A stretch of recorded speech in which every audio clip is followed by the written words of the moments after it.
Terima kasih udah ditelepon, suruh datang. Terima kasih loh, Bapak udah mau ngobrol sama salah satu warganya nih Pak. Alhamdulillah. Nah nih Pak nih, yang ingin sekali bertemu sama Bapak nih. Alhamdulillah, sehat. Bapak. Siapa namanya? Rati. Sekarang apa yang dirasain? Ya masih penyakit Pak, badan belakang masih sakit. Jadi seminggu berapa kali dibawa terapi atau periksa? Enggak. Sekarang sebulan sekali malah kontrol. Sebulan sekali ke RSUD. RSUD. Ada yang jemput? Ada ambulan. Ada ambulan. Dianterin. Pulang dianterin lagi. Apa yang diterapi di RSUD apa? Belum terapi. Apa? Baru diusulin buat fisioterapi. Oke. Nah ini kok ada di tangannya dicat-catin kayak gini? Ini pada main spidol Pak anak-anaknya. Main spidol? Subhanallah. Anak-anaknya sayang ya? Iya, alhamdulillah. Ya itu nanti anaknya yang tadi putus sekolah harus sekolah. Ya. Alhamdulillah. Saya udah ngomong juga dengan Pak Gubernur. Nanti SD dan SMP itu nanti ditanggung sama pemerintah kota. Alhamdulillah. Nanti yang SMA ditanggung sama Pak Gubernur. Alhamdulillah. Ya. Nanti Ibunya siapa yang nanggung Pak? Nanti sambil berjalan terus ya kita pantau. Ya pokoknya dijaminkan bahwa setiap minggu akan dibawa oleh staf kesehatan yang ada. Ya, nanti saya suruh dampingi ke puskesmas. Alhamdulillah. Ya. Semua yang menjadi hak ibu sebagai warga yang tidak mampu tentu akan terus difasilitasi. Ya termasuk berkoordinasi dengan Kementerian Sosial ya memasukkan ke daftar DTKS. Ya. Baik. Ya. Ada yang mau disampaikan, Bu Rati? Bingung. Ketemu Bapak jadi terkesima ya? Terkesima. Bisa ngomong jadinya. Ya pemirsa, Bapak Wali Kota Pak Tri ini sudah hadir di rumah Bu Rati. Pak Tri, ini mau nanya nih Pak nih. Ya. Awal kasusnya Bu Rati Bapak taunya dari mana Pak? Saya tahunya dari media sosial. Ya, jadi kemarin saya sudah tahu di media sosial. Kemudian saya langsung melakukan investigasi ke RSUD. Kemudian saya baca kronologis dari hari pertama, kedua, perawatan pertama, termasuk masih didampingi oleh suami. Suaminya kemana? Katanya kemarin suaminya udah dimakan hiu. Nah, jadi saya juga dapat kabar perkembangannya adalah bahwa hari ini Bu Rati juga dalam konteks yang sendiri. Ya. Nanti kita cariin suaminya. Nah, jadi saya baca kronologisnya betul, tahapan yang sudah dilakukan. Ya, saya kira memang tentu dari satu proses ada sesuatu yang kemudian terjadi luar biasa. Baik mungkin terkait dengan daya tahan ibu, terkait dengan proses pengobatan. Tetapi yang saya yakinkan betul bahwa hari ini bahwa RSUD dan pemerintah Kota Bekasi akan bertanggung jawab ya, sampai kemudian nanti Mbak Rati dalam kondisi yang sehat kembali. Amin, amin, amin. Saya kira yang paling penting itu. Amin, amin, amin. Dan mudah-mudahan ya, karena ini ada 3 rumah nanti dibikin ini aja Pak. Ya kapan kira-kira mulai dikerjain? Mulai kerja minggu. Hah? Minggu depan. Ya. Dan jadi minggu depan ada beberapa yang disampaikan. Ini gimana nih Pak maksudnya nih? Ini mungkin juga kita baru tahu nih ada rencana indah apakah dari Pak Tri kepada Bu Rati? Enggak, karena kan saya dengarkan karena ini ada beberapa keluarga tentu tidak sehat kalau kemudian tidak dalam kondisi tersekat. Ya. Bahasa sederhananya adalah rumahnya akan diperbaiki. Diperbaiki, alhamdulillah. Selain Pak Wali Kota, ini saya dapat informasi juga Kepala RSUD Kota Bekasi juga hadir nih Pak nih. Benar? Benar? Mana? Oh, selamat siang Bapak. Tadi kita ke rumah sakit loh Pak Kus. Iya Pak Kus katanya lagi ada giat. Ada giat.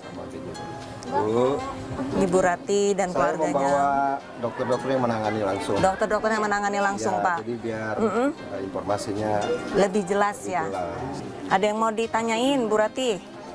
ke dokter-dokter. Ini Ada perubahan sama sekali. Nah ini gimana nih? Ini saya harus bertanya ke dokter siapa nih? Dokter Sarafka atau dokter Objin dulu kali ya. Dokter Objin. Biar Pertama ya. Iya, yang sesar waktu tanggal 3. Izin saya berdiri ya Pak ya. Fokus. Ya. Jadi Gimana Pak? pada tanggal 30, tanggal 30 Oktober mungkin datang Ibu Ratih ya ke saya ya dengan hamil 32 minggu dengan keluar air 4 jam. Langsung saya periksa ya. Terus riwayat seksual 1 kali, air ketubannya sudah habis, posisi bayinya melintang, tensinya 140. Sikap kita saya ingin menyelamatkan ibunya dan bayinya. Dengan sikap itu setengah jam kita siapkan itu rumah sakit Oka Sito itu langsung kita bawa ke Oka, langsung kita operasi, lahirlah bayi selamat. Oke. Ibu ya. Ada satu permasalahan yang ibu katakan itu memang sudah dibius. Kita coba tes sakit ya, ternyata tidak sakit ya kita potong. Pas saat kita potong, ibunya kesakitannya. Saya stop. Duduk dulu. Iya, 2 kali. 2 kali saya dilanjutkan lagi sama dokter anestesi dan dilanjutkan dan saya lahirkan. Selanjutnya kira-kira bulan Desember ya, itu kontrol lah ke bagian saraf. Oke. Itu sudah 3 bulan tuh di bagian kita dalam keadaan oke-oke saja. Mungkin ada kelainan ibu ini kontrol ke ini ya, bagian saraf ya. Nanti saya Habis lahiran itu emang udah merasakan kakinya nggak bisa kayak bayi baru belajar jalan. Izin dok sebentar. Tadi sebelumnya sempat ngobrol sama Bu Ratih pada saat operasi yang dia mengeluhkan rasa sakit gitu. Bu Ratih samar-samar mendengar apa Bu Ratih? Pak dokter kan duduk duduk ya. Nah di situ saya dengar Pak dokter ngomong ini kalau nggak dilihat kadaluarsanya. Nah, itu maksudnya apa tuh dok? Kenapa obatnya bisa begitu ya sakit lagi? Ya coba-cobalah liatin itunya siapa tahu gitu. Nanti untuk ngecek aja sih sebenarnya sih. Tapi ternyata Expired tidak? Tidak expired. Ya? Oke, itu aja Bu Ratih ya. Oke. Ya, silakan anestesi sekarang. Anestesi. Nah ini saraf Bapak. Tapi pada saat Ibu Ratih setelah melahirkan itu memang kondisi kakinya Kakinya udah berasa lemes kakinya kayak sudah bayi berasa baru lemes. belajar jalan. Habis melahirkan itu kontrol ke rumah sakit berapa hari kemudian? Seminggu. 1 Yang minggu, pas 7 hari. Dokter suruh langsung kontrol, sudah kontrol saya ke kontrol dokter Christopher. langsung. Kan dilihat bekas operasiannya bagus. Jadi udah nggak usah kontrol lagi gitu. Jadi tapi jalannya tuh masih seperti bayi baru belajar jalan. Nah ini ke dokter saraf mungkin saya, kenapa kakinya kok jadinya tidak bisa jalan begitu?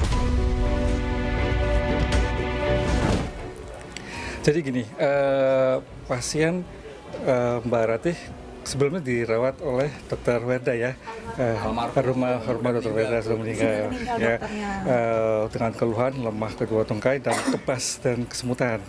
Ya, nah itu tanggal 6 September. Desember 2024 ya. Nah, lalu dilakukan pemeriksaan MRI ya dengan hasil spondilitis TB, tuberkulosa atau TBC. Ya, TBC itu tidak hanya paru-paru, ya. TBC bisa kulit, bisa tulang. Nah, berarti kenanya TBC tulang belakang. Oke. Ya. Pas kenanya 3 segmen, segmen cervical, segmen torakal, dan segmen lumbar. Ya, dimana TBC torakal ini memakan habis struktur tulang-tulang belakangnya. Baik, tadi kan dokter sempat sampaikan ini sebenarnya terjadi tidak dalam sekejap pada saat mungkin saya nanti kembali lagi ke dokter Chris pada saat sebelum melakukan operasi sesar untuk tulangnya sendiri ini sebenarnya ada pemeriksaan nggak sih? Karena kenapa baru terjadi setelah sesar begitu, dok? Adakah pemicunya sehingga baru dirasakan setelah sesar? Memang itu masuk ke kamar itu Emergency. emergensi ya, emergensi. Jadi kita selamatkan pada saat itu yang emergensi. Emergensinya kita lakukan selamatkan karena bayinya juga sudah fatal distress, letak litang sudah kontraksi. Kalau nggak kita kerjakan selamanya, secepatnya itu akan terjadi bahaya pada ibu dan bayinya. Lantas kalau misalkan untuk yang TB tulang ini sendiri tadi sudah 3 segmen yang diserang begitu. Sempat mengajukan untuk pasang pen, tapi Bu Ratih sempat menolak, dan pada saat dipasang pen justru kondisinya perutnya bengkak, dan apalagi Bu Ratih yang dirasakan pada saat itu? Pas pasang pen itu perutnya bengkak, udah gitu tulang samping sini sakit banget, sama bukannya bisa jalan malah tambah lemes, udah gitu saya bisanya nunduk, kayak keganjel pen gitu. Nah ini kondisi ini kenapa dok? Kenapa setelah dipasang pen justru Bu Ratih malah merasakan hal yang tadi sudah disampaikan? Yes, kembali ke awal lagi, bahwa penyebabnya itu adalah spondylosis TB. Nah, tulangnya itu remuk, hancur karena digerogoti oleh kuman TBC. Nah, dipasang pen itu pasti bergeser. Nah, geserannya itu menekan saraf itu sakit sekali, nyerinya luar biasa. Sakitnya pasti luar biasa.